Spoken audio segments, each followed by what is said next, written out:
So, we are discussing vitamins along with enzymes simply because most of your B vitamins are converted to coenzymes. And what are coenzymes nga? These are molecules under cofactor. So, ang sinabi lang ni Sir, coenzyme ay galing sa vitamin. Yung coenzyme, under yon ng cofactor. So, ano ngayon yung cofactor? These are molecules that help out enzymes. Okay? Kasi nga, kahit sa review, hindi siya dinidiscuss sa ganong paraan. Malayo ang vitamins sa enzymes, pero hindi, connected siya. Kasi vitamins are converted nga to coenzymes, basta coenzyme, it would help enzyme. Kaya nga coenzyme. And coenzymes are under cofactors. So, ano nga ba yung cofactors? So, natin mamaya. So, ano so para alam natin sa mga vitamina essential? Ano ulit ang essential? Paulit-ulit. Kailangan ng katawan, kaso hindi natin kaya produce. Kaya kailangan pabainan tayo. So, what are the two vitamins ulit that are not strictly vitamins because we can actually produce it nga? B3, B3. And what is B3? Niacin nga. And where do we produce niacin nga? It comes from anong amino acid? Dami sir, dami. Tryptophan. Diba? D3 comes from Folic acid. ano muna kasi yung ibig sabihin ng D3? What is D3? Cholecalciferol. Trigger word po. It comes from cholesterol nga. To be specific, 7-dehydrocholesterol. Okay?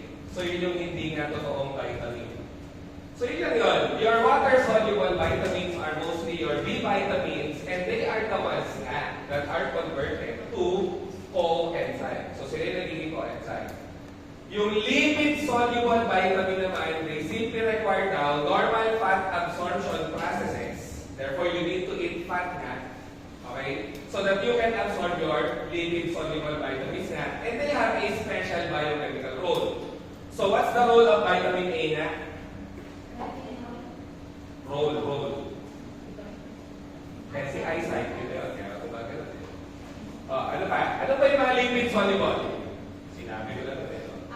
Okay.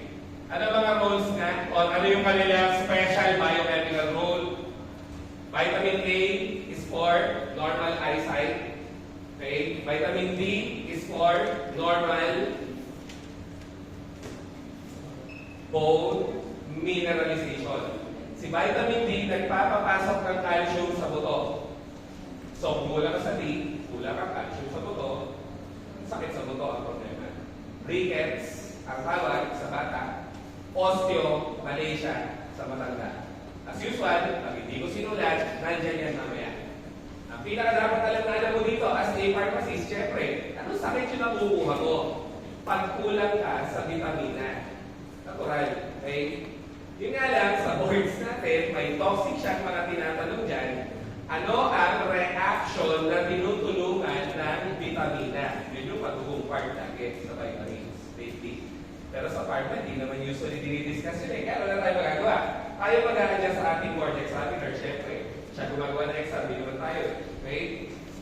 So, vitamin D is for normal calcination. Calcination means pagpasok ng calcium sa buto. How about vitamin E? Para saan to? Baka sabihin ng iba, pampaganda lang.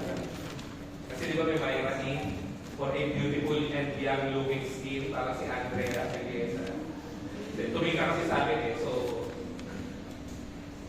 hindi siya for the skin lang, para sa ng vitamin E. Antioxidant nga. Magaling siya antioxidant. Para i-prevent yung oxidation ng yung hemoglobin. Therefore, it prevents hemolytic anemia. And also, vitamin A is a good antioxidant for the brain to protect your brain from early damage due to aging.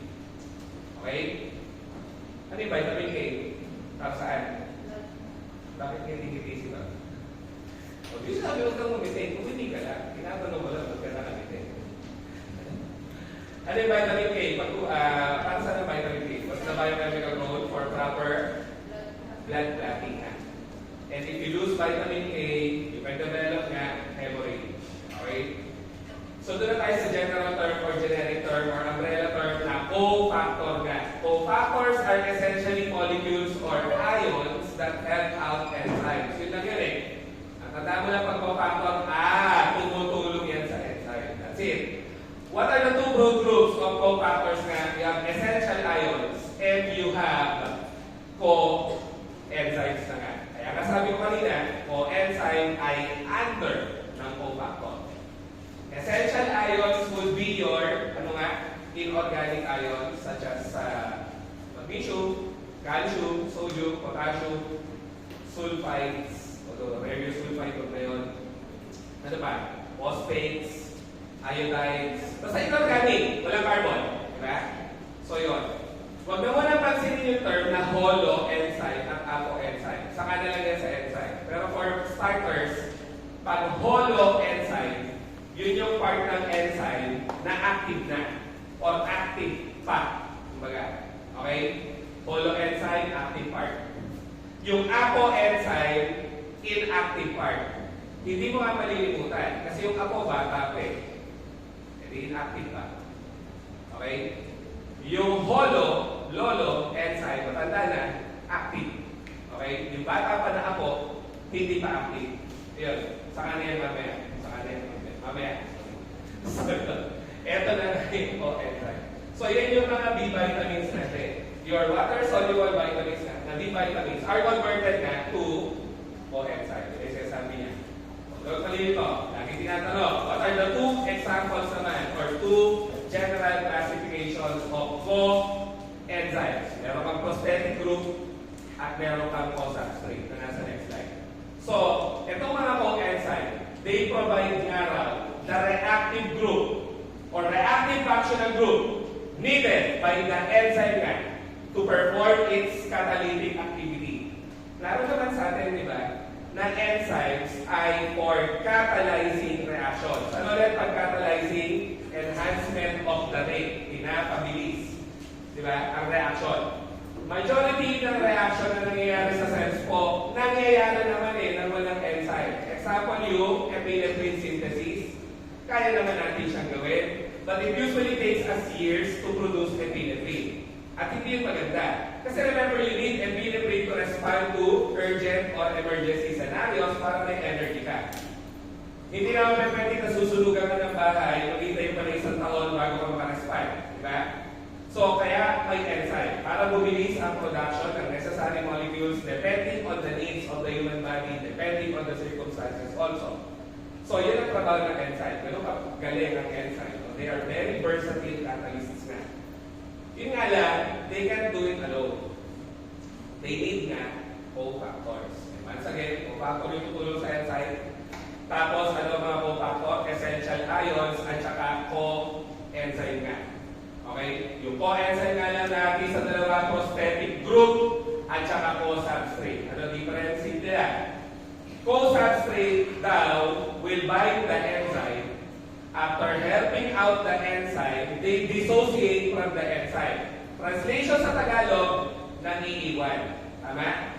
Kakabit sa enzyme, tutulungan, iiwanan yung enzyme. Bakit iiwanan yung enzyme? Kasi they needed to be reactivated by another enzyme. Ulit. Pag co-substrate, kakabit sa enzyme, tutulungan enzyme, lalayas. Kailangan niyang lumayas kasi kailangan niyang ma-reactivate ulit. Hindi kagaya ng mas laging tinatalong na prosthetic group nga hindi nang iiwan. Kakabit sa enzyme, doon lang siya. Mare-reactivate lang siya each catalytic event ng kusa. So, hindi niya kailangan ng isa pang enzyme para ma-reactivate. Hindi kagaya na ito, sige, para mas ma-visualize siguro, ang enzyme kasi parang mga receptors yan, kasi proteins eh. So, kapag sinabing ko substrate, tutulungan yung enzyme, okay? Pagkatapos tulungan yung enzyme, mang-iiwan. Bakit kailangan nga mang-iwan? Kasi na-deactivate sila. At para sila ay ma-activate, they need other enzymes so that they can be reactivated. Okay? Kaya na-active na ulit, babalik sila dito. Hindi kagaya ng prosthetic group, nandun lang yan sa enzyme mo. Okay? Na kapag nagkatalayas ng reaction ang enzyme mo, hindi siya alis. Nandun lang siya. Made-reactivate man siya, pero may mga amino acid residues ka na magre-reconvert sa kanya into the active form. So yun nga lang, co-substrate ng iiwan, prosthetic group, nandyan lang siya. Hindi siya nang iiwan. Laging tinatanong, panahon pa namin. Prosthetic groups are non-protein molecules. Yun ang pinaka-trigger word mo lagi. Kasi di ba enzyme kadalasan protein? Non-protein molecules that are tightly bonded to enzymes. Okay? So yun. At sabi sa notes, ano daw ang example nga ng co-substrate NAD? Tama ba? Ano ang common example ng prosthetic group nga? FAD naman. Ayun o. NAD, FAD. So, ano yung sabihin ng NAD versus FAD? Nakakatakot lang yung grade 5 na libro na nakita ko. May structure nito eh. Sabi ba? Ba't sabi ba? Pero nga, pagbukas sa national commission, libro tayo na libro. Ano to? Sabi yung boring naman ang buhay nito ni Sir. Hanggang sa wall, nagbubukas ng libro. Na-curious lang naman ako. Nagulat ako nakita ko yung structure na nicotinamide, adenine, dinucleotide. Sige nga. Pag okay ang basics mo, kahit anong hirap ang gawin na sa tanong niya sa board, hindi ka mamakali. Anong klaseng biomolecule daw ang panggagalingan ng NAD? Nucleic acid. May nucleotide. Diba? Again, basics, no? And what nitrogenous base is found? Alagay sa pangalan. Adenine. Ano? Saan kaya vitamin na galing? What is the vitamin precursor? Diba sabi natin, no? Your coenzymes come from B vitamin. And therefore, what B vitamin nga can your NAD come from po?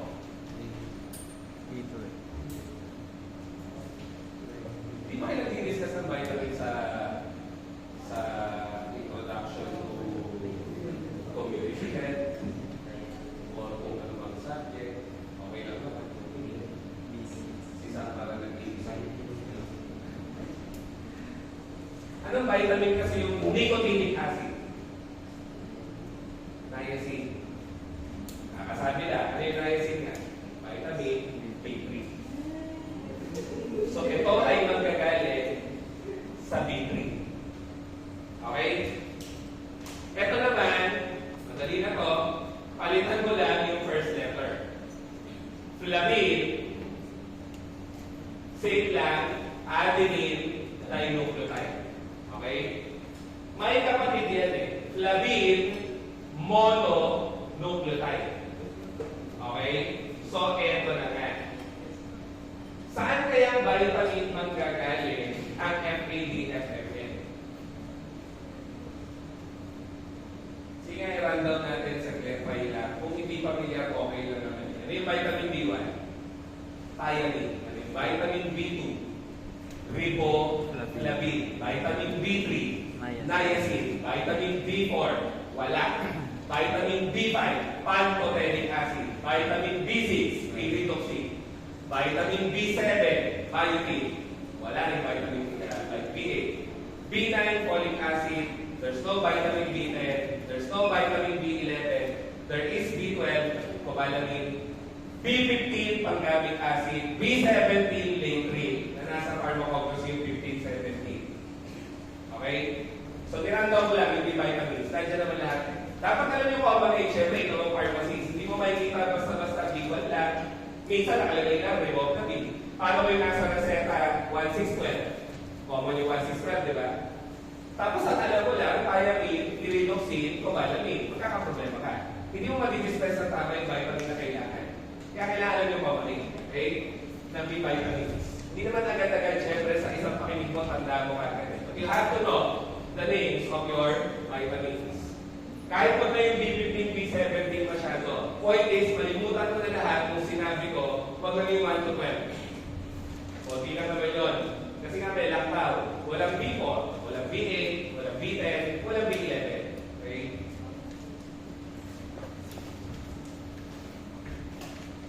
So, ito na nga sila. Ang ating dakilang mga B-vitamins muna. So, ang format ng ating material, nilagay ko po ang name no co-enzyme.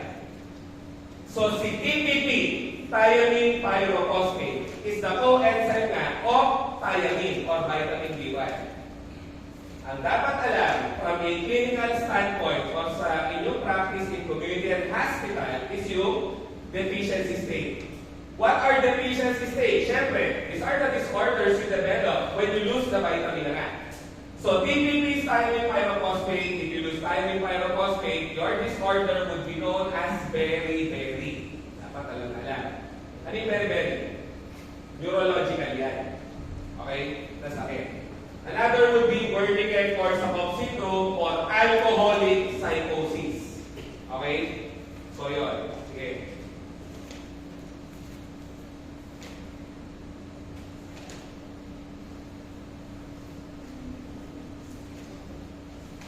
So, tapusin mo natin yung info na nasa slide. Thiamine, what's the rich source nga daw?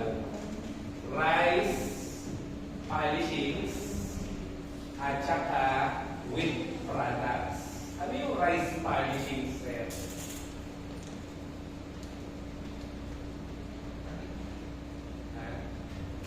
Sino dito lumaki sa bukid?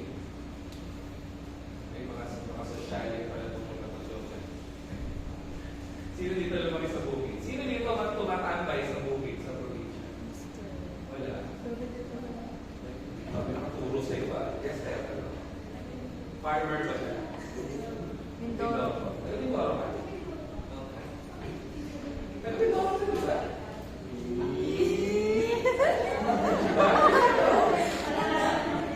Kasi bang Palawan? Sorry. Mindoro ka, Casey? Ang jowa. Ang huli ko, no? Ay, ikaw. Anyway, di ba when we tawag dito, anong term doon? Pag nagsasaka, ano yung English? Harvest. Oh, tama. Di ba? When you farm for rice, get wheat, di ba? It has the peelings. May check. When you remove the peeling, if you notice sana, kung napapansin nyo, yung outer surface mag-aspat. Parang maabog. Okay? Yun yung polishings. So, sinasabi pa ni Sir na kainin natin yun para hindi ka magkaroon ng very hindi po. The lesson here is, since B1 is found at the outer layer of your rice grain, after milling is yung tinanggal mo yung balat, tinanggal mo yung dumi, okay? Nandun yung thiamine pa. Kaya nga, ano ang healthy way of washing your rice? Lahat ba tayo nakapagsaing na? Hindi nga. Nakapagsaing na? Sunog, ang ending. Yung rice cooker, may paano mo susunod. Anyways, ano ang healthy way of washing your rice? Hanggang 3 times maximum. May reason yun. Kasi if it's beyond 3 times, you're losing thiamine. Bakit? Water soluble na siya. Oo, ano. Okay, so dapat at least 3 times. 2 to 3 times is enough. Huwag naman yung 1 kasi minsan may hindi nabubuhang tulungan. Okay? So yun. Tsaka yung mga mahilig sa oatmeal, cereal, okay yun, thiamine. Yun nga lang, the problem with oats, oats are seeds. Pag matanda ka na, uric acid ko yan. Okay? Baka yung iba na papakulot yung loob. Sabi ni Mama, healthy ang oatmeal. Hindi lagi. Depende sa pasyente. If the uric acid is already high, you can have a lot of oatmeal. Kasi that can cause gout. Uric acid din. Okay? So, thiamine. Thiamine or vitamin B1 kaya kasi is the coenzyme for, sorry na, wala pa tayo sa metabolism pero kailangan na natin i-touch, pyruvate dehydrogenase naman. Okay, ito na naman tayo. Ito muna, this is how you usually see the name of enzymes. You see the reaction already. Ginagano ko kasi maraming nalilito sa enzymes sa board exams. Ang lagi na sabi, tingnan mo maiging pangalan, mag-reduce mo anong ginagawa niya. Removal of hydrogen gas. And therefore, the enzyme is what? Oxidative. Tama ba? Kasi sabi ng chemical teacher nyo, pag oxidation, addition of oxygen or remove hydrogen is always oxidation. So this will oxidize nga your pyruvate. So what is pyruvate nga? If you could still recall sana, that's the final product nga of glucose metabolism. Ayan na. In human cells, glucose is converted to pyruvate. In bacteria also, in helminths also, even fungi, all living cells make use of glucose for energy nga. Kaya kung nakita nyo ito sa micro, ang tawag nga dyan, glycolysis. Breakdown of glucose. And all of the carbohydrates that we feed into our body is converted nga or are converted to glucose. Lahat magiging glucose, lahat papasok glycolysis. Lahat ng carbohydrates. No exception. Okay? So, the thing with pyruvate nga, we need oxygen. We need pyruvate dehydrogenase. Ito yun. And pyruvate dehydrogenase pala needs vitamin B1. And the pyruvate dehydrogenase complex enzyme is for converting pyruvate to acetyl-CoA. Narinig na ba? Acetyl-CoA. Sa botany, sa micro, anatomy, kung hindi, okay lang. What is acetyl-CoA? What is acetyl pala? Sabi ng orchid teacher nyo. 2-carbon carbonate. Diba? Dalawang carbon na may carbonate ay laging acetyl. Kung naalala pa natin si orchid pati, this is or this was pyruvic acid. If you remove this, that is pyruvate. At sana naalala pa nga, how many carbons are you seeing? 1, 2, 3. How many carbons do we have for glucose? 6. Okay. Pyruvate, ilang carbon? 3. O, biniyak ko nga yung glucose from 6 carbons to 3 carbons. Okay? Nabiyak siya na hati, kumbaga. So, ito lang ang difference. This is pyruvate. This is acetyl-CoA. The point here is pyruvate is oxidized to acetyl-CoA so that you can feed something into the pathway that is not a pathway but rather a cycle. Tama ba? Krebs cycle is a cycle, not a pathway because there is no end product. Tuloy-tuloy lang si Krebs cycle eh. And why do you need Krebs cycle? It gives us a lot of energy. It also gives us a lot of synthetic precursors to make up other biomolecules. Okay? So, you need oxygen to convert pyruvate to acetyl-CoA so that the energy from glucose can be maximized. Why am I using the term maximize? Kasi for glycolysis, sige, glycolysis will give you energy. But when pyruvate is produced, it can still be further converted to energy na when it enters the Krebs cycle, and the Krebs cycle nga is occurring inside the powerhouse of the cell to give off sa mga previous discussion. Okay? So, wala tayong papel ng vitamin B1. Dahil the major component of our carbohydrate in the diet will always be glucose or something that can be converted to glucose. That's why we have energy on a constant basis. It's because of glucose that can enter glycolysis and enter Krebs cycle. Yun nga lang, if you lose oxygen, okay?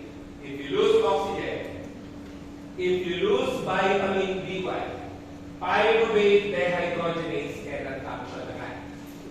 Ibig sabihin, pag wala kang oxygen, wala kang thiamine, si pyruvate mo, maiipon, hindi mo kasi mag-convert to acetyl-CoA kasi kulang ka sa vitamina na yun, kulang ka rin sa oxygen.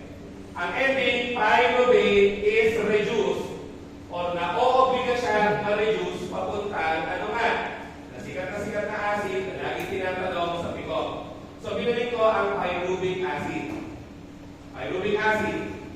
Ano nga ang reduction, sabi ng market teacher? Yung hanapin ng carbonate, dagdagan ng hydrogen, magiging gano'n na nga. You cannot reduce carboxylic acid, but you can reduce ketones. And ketones, when reduced, they become alcohol. So, acid pa rin to na may alcohol na ang laging tinatanong sa pharmacognosy, super duper nakakasawa na since panahon natin. Siya nga raw si alpha hydroxy propionic acid. Sino kayo yan? Na-discuss din ang working teacher nyo. O doon isang taon na nakalipas. Yan na nga, si lactic acid. Okay? Lactic acid is formed when oxygen is absent. Because without oxygen, pyruvate nga is obliged to be converted to lactic acid. The problem with lactic acid is obviously it's an acid, so it can accumulate inside cells and it can cause pain. Okay? Ano yung mga common anatomical descriptions, discussions sa kanya? Lactic acid is accumulated in muscle strain. Okay? Ang akin naman, lactic acid accumulation occurs in anaerobic conditions.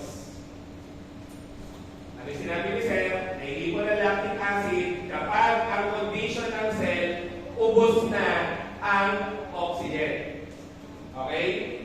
And from here forward, you can think of as oxygen for energy production. Kailangan mo si oxygen para makaproduce ng energy. Pag wala kang oxygen, walang energy. For oxygen, for energy. Less oxygen, less energy. And less oxygen means more lactic acid. Kaya napapagod ang muscle.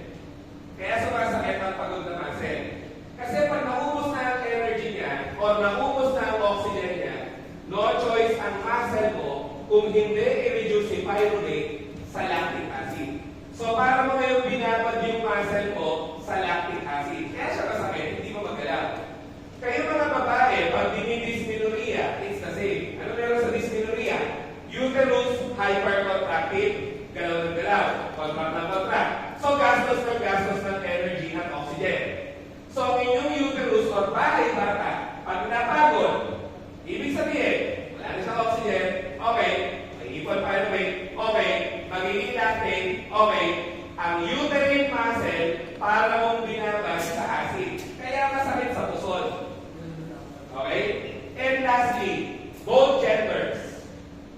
Sa senaryong heart attack, bakit nga ba masakit sa dibdib?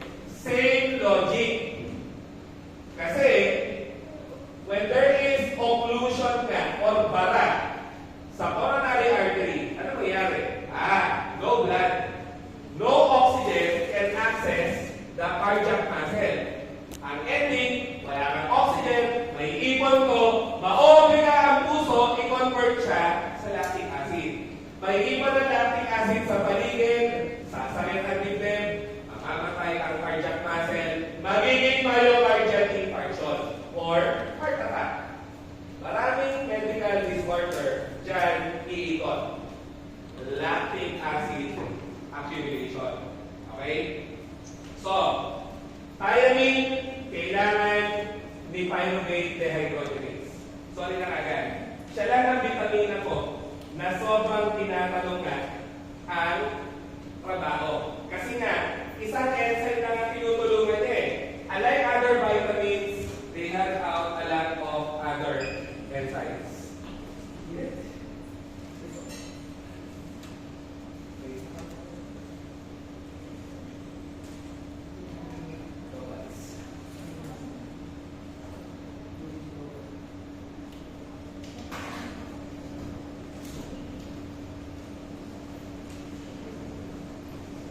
Sino minum ng Cobra Smart? Ako minado kanina, wala akong tulog eh. Galing akong pack-up red course kasi. Pero ba nagtatry ng Cobra Smart? Andrea, anong nakita sa label? Wala? Cobra Smart? Yung green? Ano yung mataas sa kanya? B1. Bakit? Same reason. Cobra Smart has high dose B1. I'm not telling you to drink Cobra Smart always. Mataas ang glucose on there.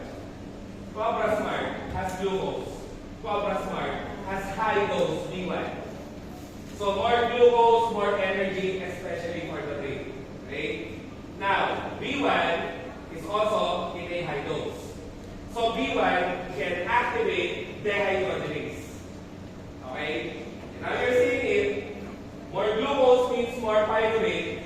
Since Cobra Smart has B1 na mataas din, pyruvate dehydrogenase is hyperactivated to produce more ATP for your brain. Okay, kung sinasabing gawin lagi. Kasi mataas din ang caffeine ng energy drink.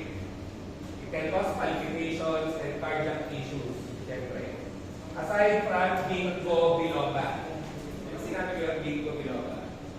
Nasa Cobra Smart. And ginkgo biloba, nagdadilate ang arteries. More blood, more oxygen for the brain. O, diba? Pulidong-pulido siya eh, for the brain. And not over-marketing in, but the thing is yun nga, masyadong mataas ang glucose content. Okay?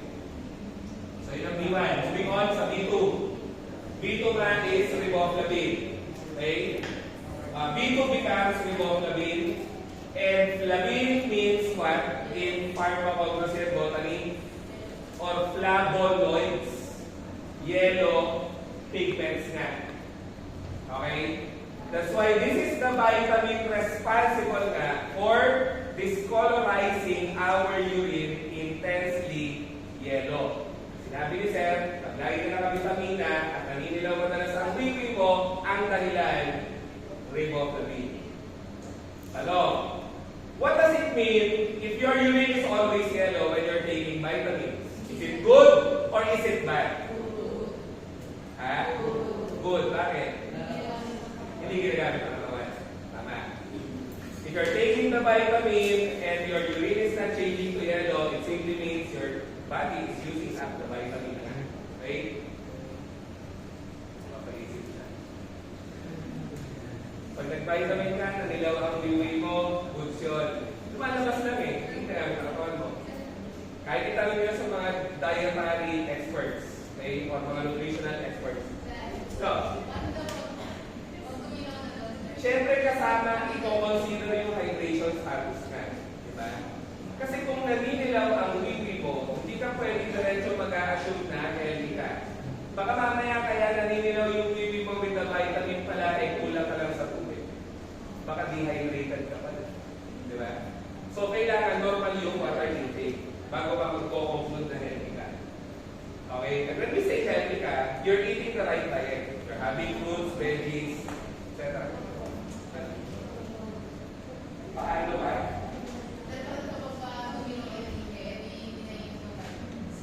Oh, silent ka na. Wait, sabihin. Kaya ako kasi share. Diba? Hindi ko pala discuss. Ayun nga, kaya sabi ko na, discuss ko, sumunod kayo. Pero hindi nila tayo discuss na, pag naninilaw ang urine mo, it's a sign na healthy ka. And you don't need the vitamin. You don't need to spend on the vitamin. Kasi you're having a perfectly healthy diet. Again, you cannot immediately conclude nga na. You need to assure that you're having the right water intake. Okay? So yun. Kasi kung alam mo sa sarili mo na hindi ka palagi ng tubig, hindi ko pwede mag-conclude na healthy ka. Kulang alam sa tubig. Okay? O yun, isa pa, sorry kasi alam ko marami yung confused dahil marami sa atin nagtatake daily doses ng multivitamin preparation. Baka naman yung iba mag-assume na, okay, ako nag-multivitamin lagi. Tapos ang wiwi ko, colorless. Ibig sabihin ba hindi mo healthy? Tingnan mo rin ulit yung water intake mo. Baka sobra yung water intake mo, kaya diluted yung wiwi mo. Kaya siya nagiging colorless. Diba? So, there's always a lot of factors.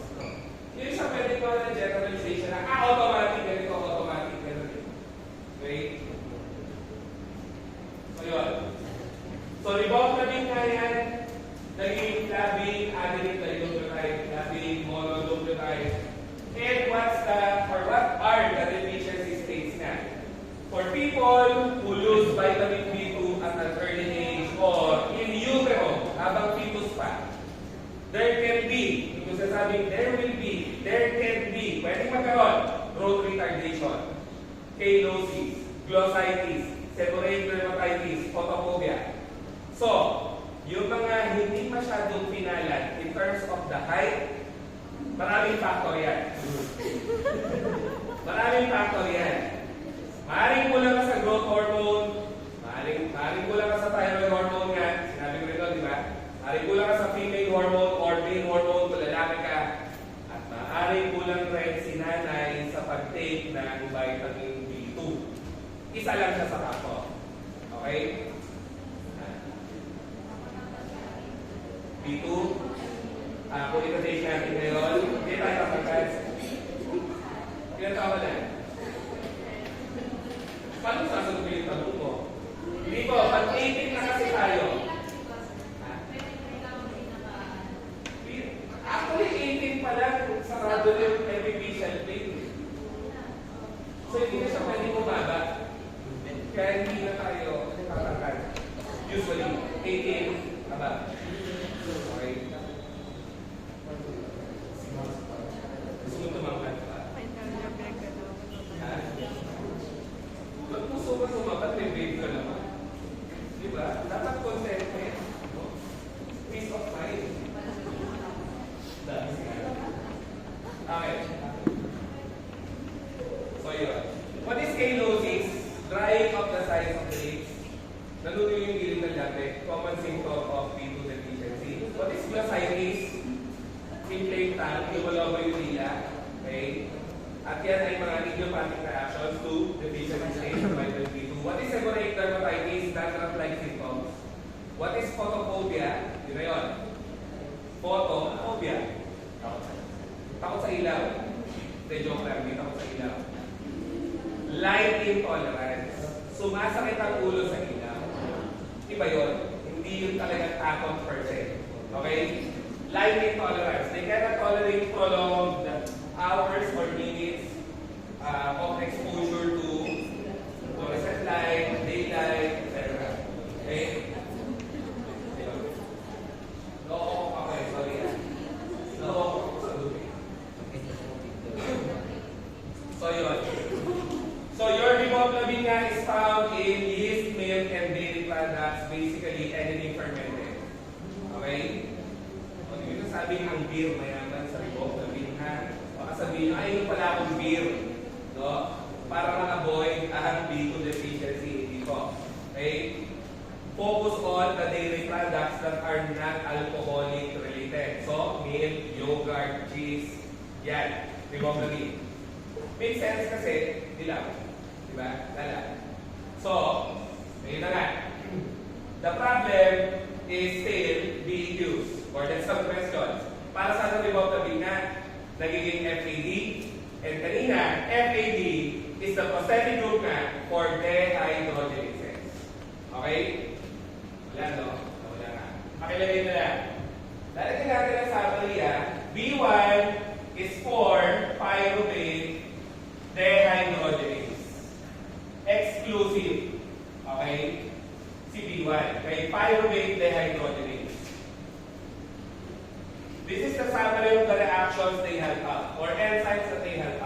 Sorry na, tinatanong nga. B2 helps out all of your dehydrogenase. Meaning to say, it is for redox of most biomolecules. Okay? Moving on to B3. Redox. Bakit redox, sir? Ano nga parte? Hydrogenase na removal of hydrogen oxidation. Remember, pag may na-oxidize, may na-reduce. Okay?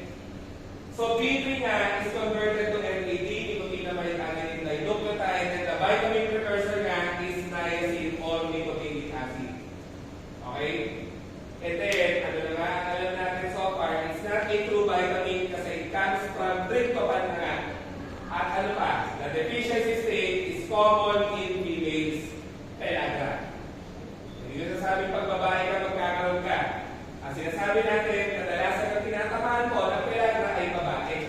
Okay? So, pellagra is manifested with 4 letter Ds, hindi actually 3 letter D. Apat yan. Diarrhea, dementia, which would include mood swings, personality changes, irritability, para kang nagme-menopausal syndrome at nagiging malilimutin. Forget food. Okay? So, yun. Ano ba yung Alzheimer's? Ba, Alzheimer's dementia ka? Ano ba? Dermatitis. And if left untreated, yun na nga, the disease or disorder or deficiency state is deadly. Okay? So how to avoid pellagra? Just eat proteins. Just eat proteins. Have a constant high protein diet. At least once a week, okay na. Twice a week, okay na. Why proteins nga?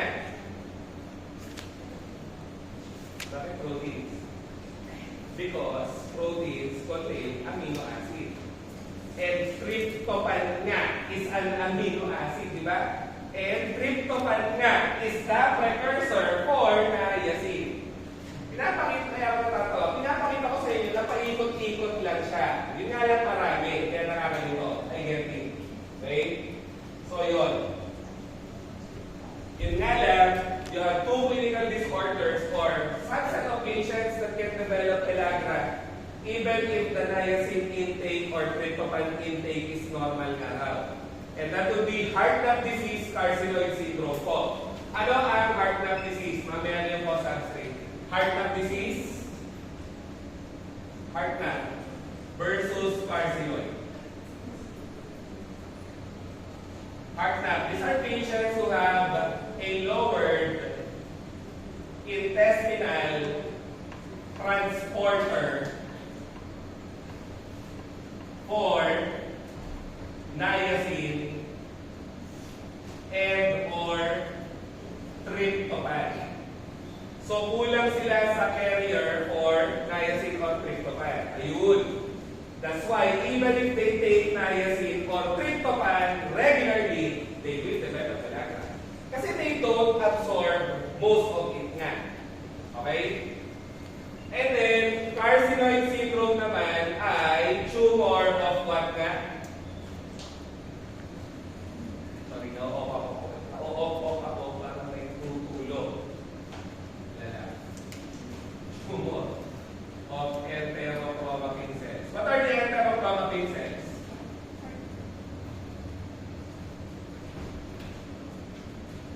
Ano yung entero? Ano yung entero?